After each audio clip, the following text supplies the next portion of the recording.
হুম। বাড়িলতি রাজকচুর কাঠ বা মোড়া, কখন বাড়িলতি রাজকচু চাষ লাভজনক? বাড়িলতি রাজকচুর বীজ, ফুল, কোয়া বা চারা। প্রিয় দর্শক দেখেন, বাড়িলতি রাজকচুর কাঠ মোটামুটি 8 থেকে 9 মাস বয়সে 1 হাত, 1.5 হাত, এমনকি ভালো যত্ন নিলে 2 হাত পর্যন্ত কাঠ হয়ে থাকে।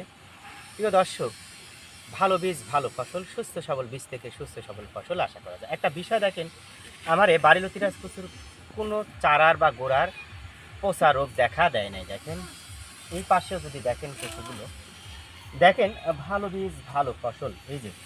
এই দেখেন, আমরা আপনাদের প্রয়োজনে আমরা চারা উৎপাদন করে রেখেছি। সব চারার গোড়াতে কিন্তু লতি রয়েছে। দেখেন চারা, মাশাল্লাহ সবুজ চারা।